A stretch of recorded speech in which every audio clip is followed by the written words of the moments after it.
Basahin po natin sa 2 Corinthians 5:10 to 11. So then, whether we are alive or away, o patay, okay, we are alive or away, we make it our ambition to please Him.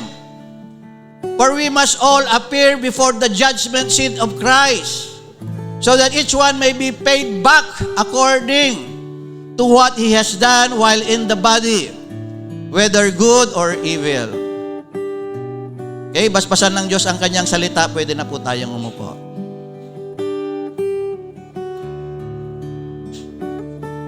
Purihin ka, makapangyarihang Diyos. Amen. Sabi po sa wikang Tagalog, kaya nga, kung tayo man ay buhay o patay, gawin nating ambisyon po natin na lugurin po ang Diyos. Dahil lahat po tayo ay haharap sa hukuman ng Panginoong Hesukristo. Lahat po tayo ay haharap. At tayo po ay mananagot sa bawat ating mga ginawa sa katawan, maging ito man ay mabuti at maging ito man po ay masama. Ang title po ng pag-aaralan po natin is Make It Our Ambition to Please God. Make it our ambition. Lahat po tayo, it must be our ambition to please God. Kasi napakarami po natin po tayong ambisyon. Diba? Ano ba yung inaambisyon po natin? Yung mga bata, nag-aambisyon sila.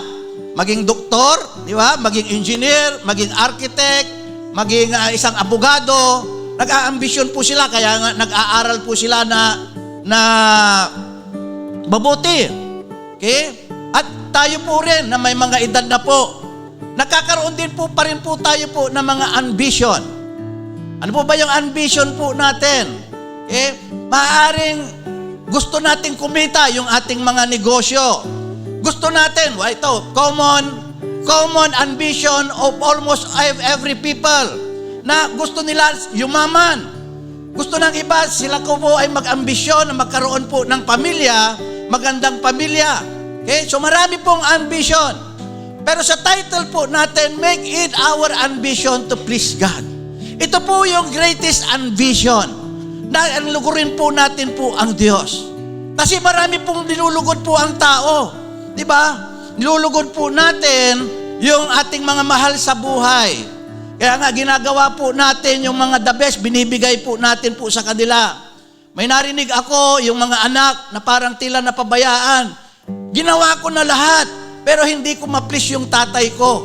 Hindi ko ma-please yung nanay ko. Sabi niya, kaya nagkaroon po siya ng kalungkutan. Ang pinaka maganda po, the best things na pwede po natin pong gawin, let's make it our ambition to please God. Yun po yung pinaka the best. Amen? Yung kinanta po natin ay napakaganda. Unawahin po natin po yung lyrics. Amazing love, how can it be that you, my King, would die for me? Nakuha nyo?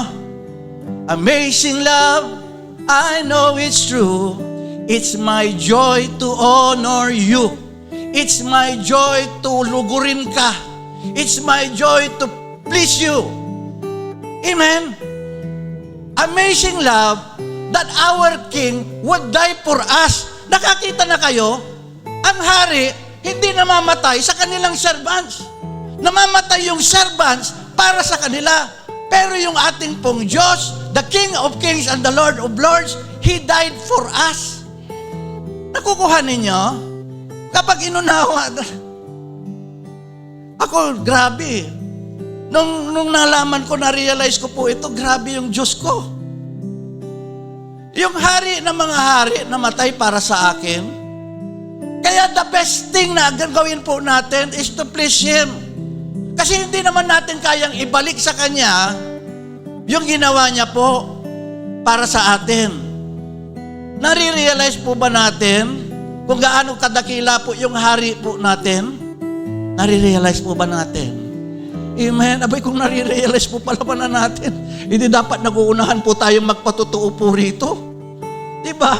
Nakakahiya naman sa ating hari. Abay, pag nare-realize pala natin na yung hari natin, ginawa niya ang lahat at hindi niya pinlis yung sarili niya, abay, nag-uunahan na po tayo po rito na umaten po sa church. Diba? Kahit siguro may sakit ka, pinipilit mo para lang ma-please mo yung king mo. Sino ba ang nilulugod natin? Ang ating sarili o ang ating mahal sa buhay? Sino ba? Okay? Ang Diyos ang dapat lugarin po natin. So may naisip po ako na 7 paraan, 7 ways to please God. Niisip-isip ko, paano ko ba ina-apply po ito sa buhay ko? So may naisip akong 7 at siguro ay marami pa. Kaya lang, hindi na natin pag-uusapan po yung iba. So 7 ways to please God. Number 1, we can please God if we know the right way to thank and praise Him. Okay? We can please God if we know the right way. Because there is a wrong way. Kaya lang, ang gusto ng Diyos, we must please God by thanking and praising Him the right way. Sabi ng Psalms 149, 1-4, praise the Lord, sing to the Lord a new song, praise Him in the assembly of the godly. Let Israel, pag sinabing Israel, let the chosen people of God, lahat ng chosen people of God, sabihin praise the Lord. Amen? Yung tinuro po ni Pastor Michael nung nakaraan, we are the chosen people of God. Let the chosen people of God rejoice in their Creator. Let the people of Zion delight in their King. Let them praise His name with dancing. Let them sing praises to Him, to the accompaniment of tambourine and harp. For the Lord takes delight in His people. Dahil ang Diyos ay natutuwa sa Kanyang mga pinili, sa Kanyang mga tao. Andiyan pa po ba tayo? Natutuwa ang Diyos po sa atin. Kaya isang bagay na para i-please po natin po ang Diyos, kaya po natin po ginagawa ito, kaya po tayo kumakanta, kaya po tayo may mga musical instruments, kaya po tayo pumapalakpak, is to please God. Amen? So, naunawaan po ba natin kung bakit po tayo nagpupuri po sa Diyos? Para po i-please po ang Diyos. Amen? Praise Him with clean heart and decency. Okay? Purihin mo yung Diyos sa pamamagitan ng malinis na puso and disente. Ano ba sinasabi ng Biblia? 1 Timothy 2:8-9, therefore I want the men everywhere to pray lifting up their hands without being angry or argumentative. Women, for their part, should display their beauty by dressing modestly and decently in appropriate clothes, not with elaborate hairstyle, or by wearing gold purse or expensive clothes. Okay? So, in praising God, hindi ka lang basta kakanta, hindi ka lang basta gagamit ng mga instrumento, kailangan din na you must praise God with a clean heart and decency. Kailangan kapag nagpupurit po tayo, sabi po doon, let men, okay, pag sinabing men, hindi po lang mga lalaki, lahat po tayo ay magpuri sa Diyos na walang galit sa ating pong puso. Yun po yung malinis na puso. Kasi ang galit, ang hindi pagpapatawad, ay nakakadumi po ng ating pong kaluluwa. Di ba pag may galit ka, maganda bang pakiramdam natin? Di ba ang bigat-bigat ng ating pakiramdam? Nagkakaroon tayo ng ibang espiritu at hindi po ito espiritu ng Diyos. Kaya kailangan kapag nagtaas daw po tayo po ng kamay, siguraduhin po natin na wala po tayo pong galit. Amen? Si Jesus Christ nakapako na sa krus. Nag-i-evangelize pa rin siya. Sabi niya, forgive them for they do not know what they do. Grabe na yung ginawa sa kanya, pinarusahan na siya. Sinampal na siya, binugbog na siya. Sabi ng Panginoong Jesucristo, forgive them for they do not know what they do. They are doing. Gayon po yung example po ni Jesus Christ na sinet po sa atin at maging ganun po rin po tayo. At ang sabi po doon, women for their part, okay, should display their beauty by dressing modestly and decently. Paano kaya yung gagawin? Di ba? Decidly kaya yung habang nagpupuri sa Panginoon, amazing love, how can it be? Tapos nakalabas yung cleavage. Amen? Di ba? Amazing love.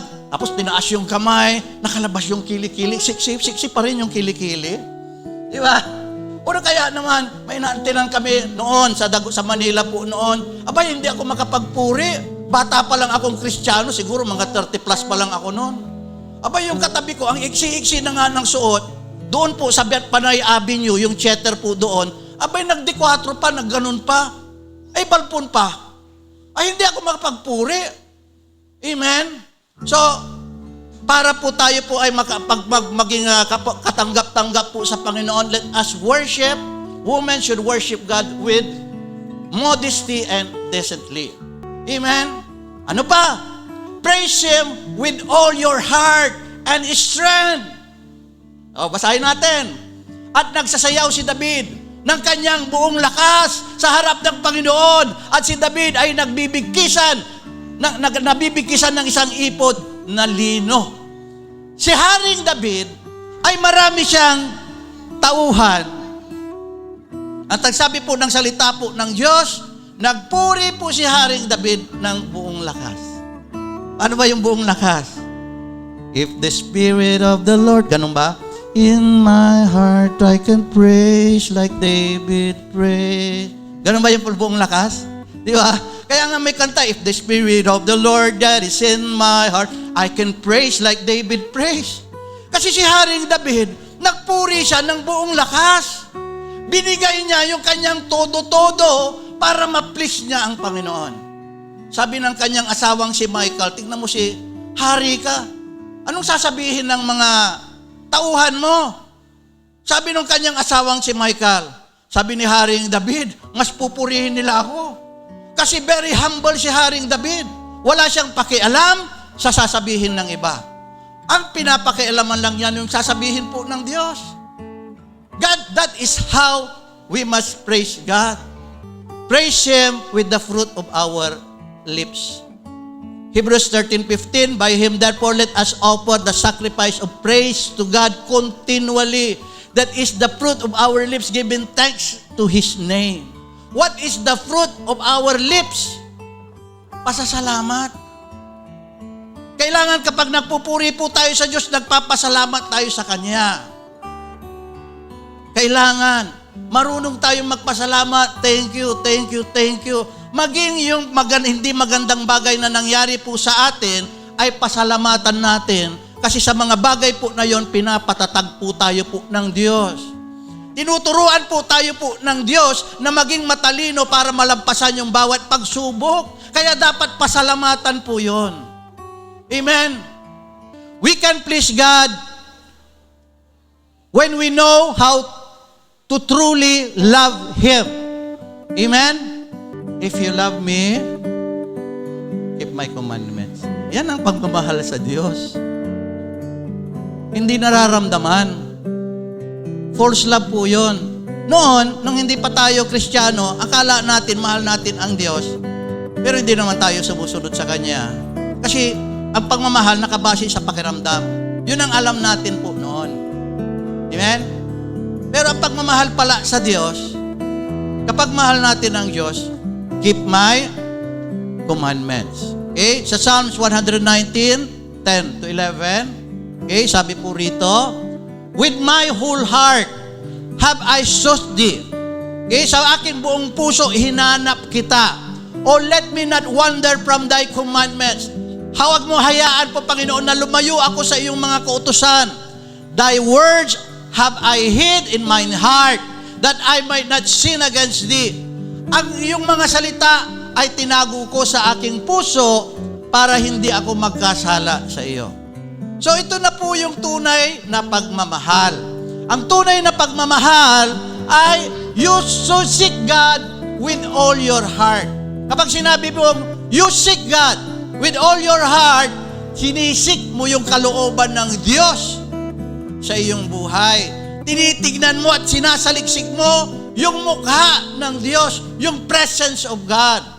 Oh, let me not wander from thy commandments, ni ayaw mo nga na may pahiwalay sa kanyang mga utusan.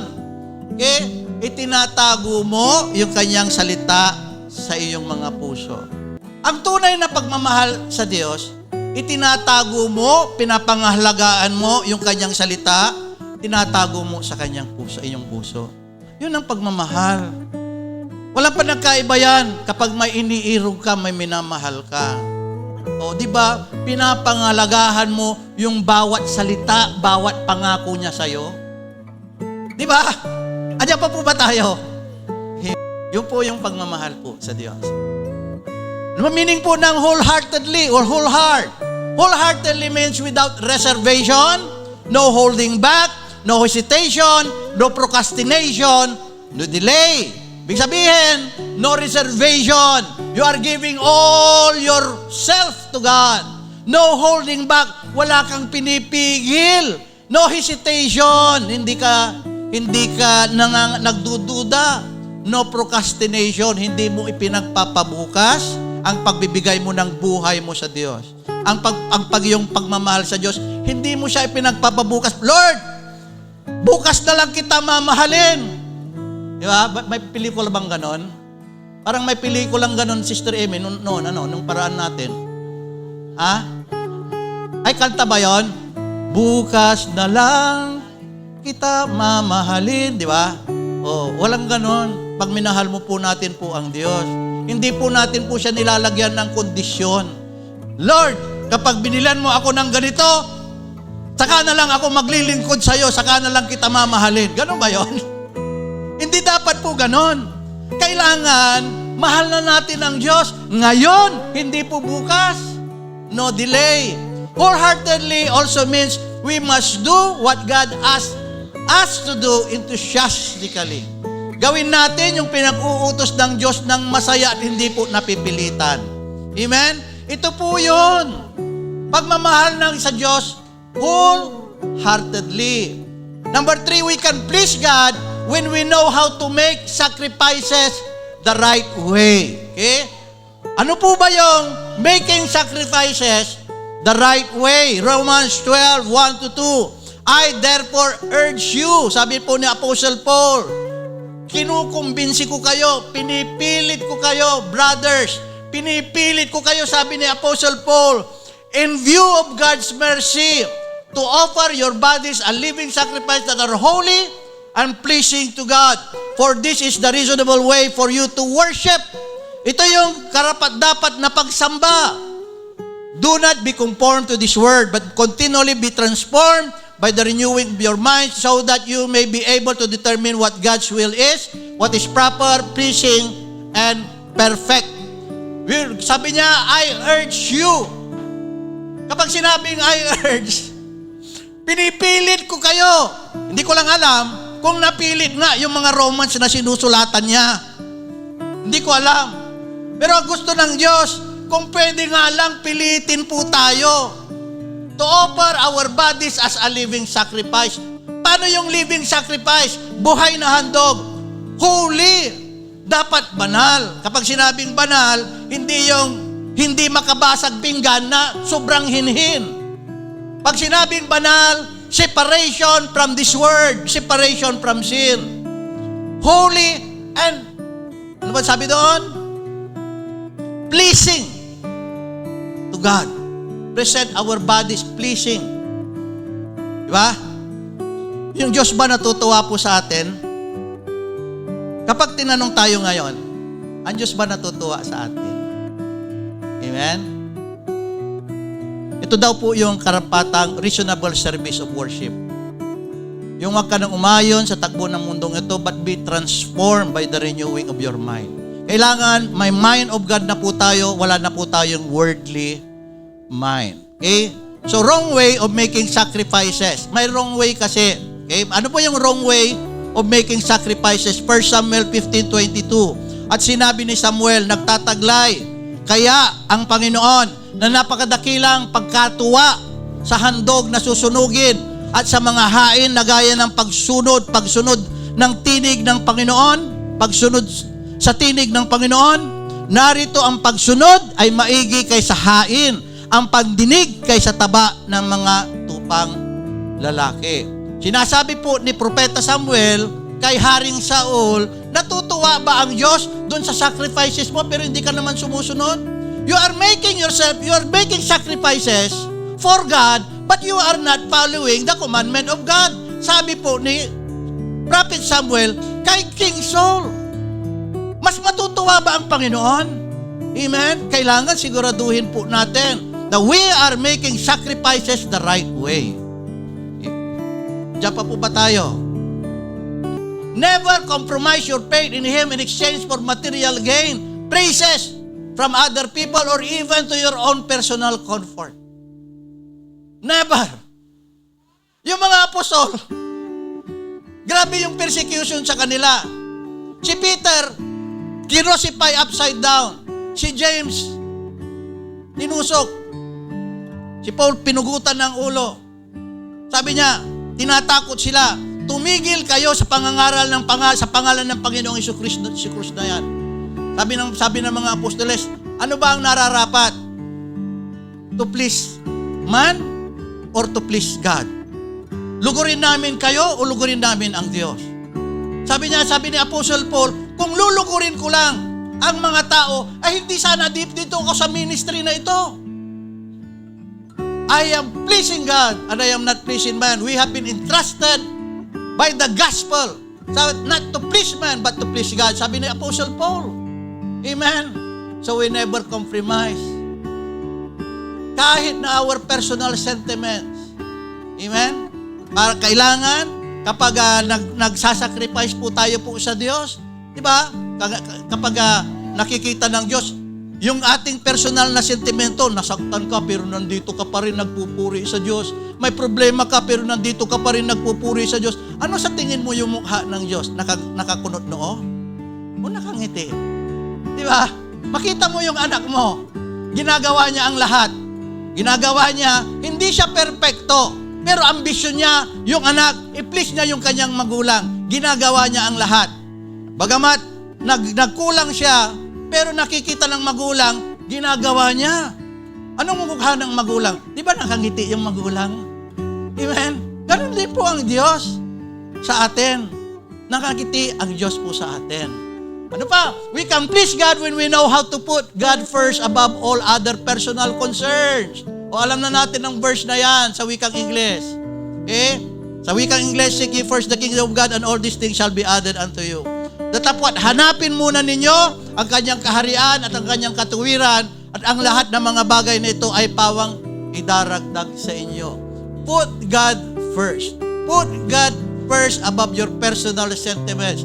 Put God first doon sa kausap mo na may katransaksyon ka ng Sunday, oras itinatiming ni Satanas, oras ng Sunday, ipapaisip sa kanya, may transaction ka sa kanya. Amen? Di ba? Dami naman namang araw. And God blessed the seventh day and made it holy for the Lord. Tapos itatiming niya sa oras po ng Sunday. Pwede namang Sunday, pero pagkatapos ng gawain, di po ba? So maging matalino po tayo. We must know how to put God first and God will be pleased in us. Andiyan pa po ba tayo? O, palagpakan natin muli ang Panginoon. Amen. Amen. Ano pa? We can please God when we know how to trust Him completely. Okay, ano ba nasa Biblia? Proverbs 3:5-6. Trust in the Lord with all thy heart and lean not in thy own understanding, in all thy ways acknowledge Him and He shall direct thy path. Mamaya unawahin natin with all thine heart. Okay? Magtiwala ka sa Panginoon ng iyong buong puso. Nagtitiwala po ba tayo sa Panginoon? Kapag nagkasakit yung anak natin, ano yung unang pumapasok sa isip natin? Kapag may pera ka, sasabihin ko sa inyo, ang unang papasok sa isip mo, yung doktor. Kasi may pera ka eh. Oh, tama po ba yung sinasabi ko? Kapag may pera ka, ang unang papasok sa isip mo, nasaan ba yung gamot? Di ba? Pero kapag tunay na Kristiyano ka, ang unang papasok mo sa isip mo ang Diyos. I-pray over mo muna. Nag-may maintenance po ako ng gamot. para sa high blood. Okay? Hindi po against po sa atin ang gamot. Pero walang kwenta ang gamot kung walang basbas po ang Diyos. Kaya yung gamot, ipinagpe-pray over ko. Bakit ba may mga tao na mayroon naman silang pera, nagkaroon ng cancer? Bakit namatay sila? Pero may nakilala ako, simpleng tao, napakahirap, stage 4, bakit siya gumaling? Amen? Dahil ang Diyos ang may hawak ng buhay. Pero si King Hezekiah, alam niyo yung kwento ni King Hezekiah, ang dami siyang pera, hindi siya umasa sa kanyang pera. Nung malaman na, ang sabi ni Propeta Nathan, mamamatay ka na ngayon. Anong sinabi, ang ginawa una ni Haring Hezekiah? Lumuhod siya sa Diyos eh. Hari siya, lumuhod siya sa Diyos. Sabi niya, Lord, alalahanin mo yung ginawa kong mga kabutihan, kahabagan mo ako. In-extend ng Diyos yung kanyang buhay for another 15 years. Andiyan pa po ba tayo? Trusting God completely means putting our hope in Him because He knows what's best for our lives. Not tarot reading, not horoscope, not hula-hula, not inkiapo. Amen. Ang Diyos, sa Diyos tayo umaasa. It means we call on God first before calling others in times of need. Because we know that He alone is in control of everything. God is the only one who is in control of everything. Kaya ang Diyos muna yung tatawagan natin. Hindi muna si kumpare. Hindi muna si kumare. Ang Diyos, wala siyang hindi kayang gawin. Psalms 147:11, the Lord taketh pleasure in them that fear Him, in those that hope in His mercy. Ang Diyos ay natutuwa sa mga nagbibigay, sa mga may takot sa Kanya at ibinibigay yung kanilang pag-asa sa Kanyang habag. Okay? We can please God when we know how to fulfill His purpose on calling us. So malulugod po natin po ang Diyos kapag alam po natin na gawin yung purpose kung bakit ba tayo tinawag po ng Diyos. Bakit ba tayo tinawag ng Diyos? Ephesians 2:10, for we are His creative work, having been created in Christ Jesus for good works that prepared beforehand so that we can do them. So God, okay, we are His creative work. We are the masterpiece of God. Oh, masterpiece. Sabi mo nga sa katabi mo, masterpiece ka pala ni Lord.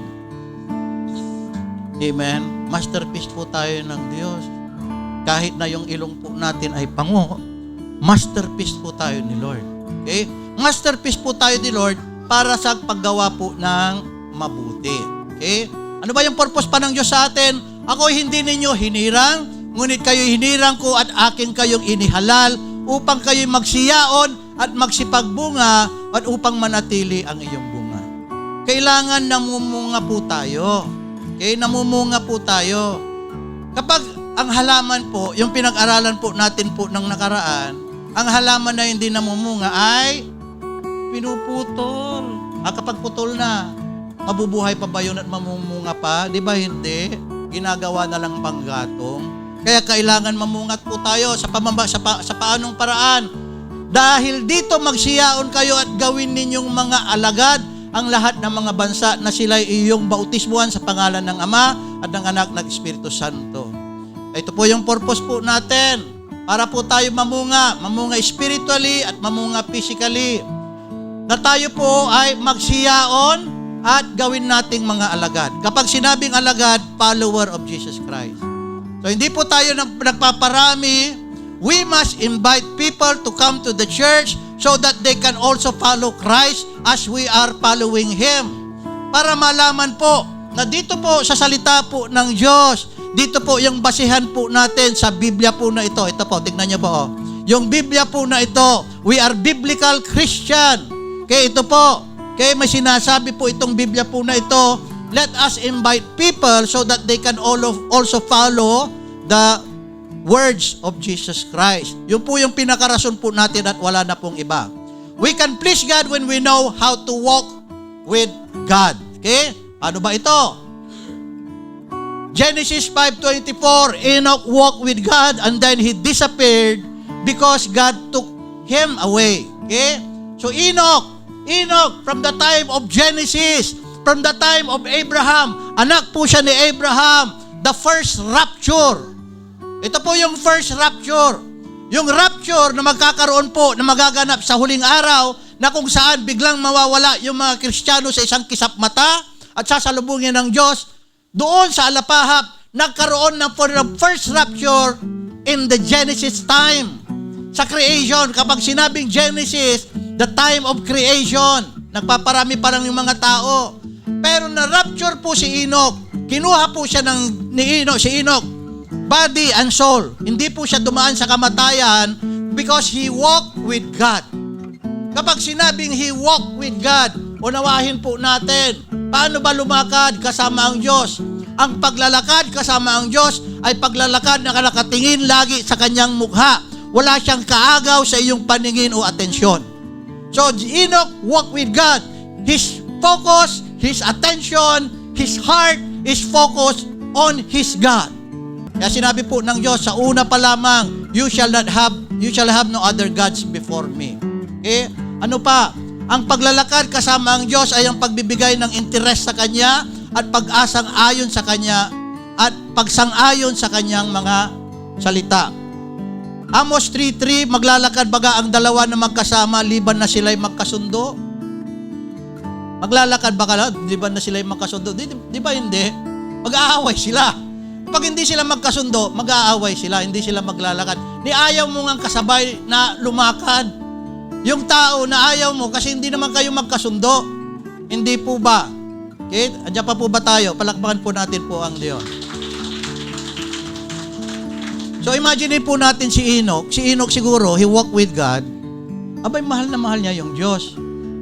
Kausap niya lagi ang Diyos at ang Diyos kausap siya lagi. Kasi Enoch walked with God and God took him away. Hindi na po siya dumaan po sa kamatayan. Okay? Lugurin natin ang Diyos na lumikha sa atin bago ng ating sarili.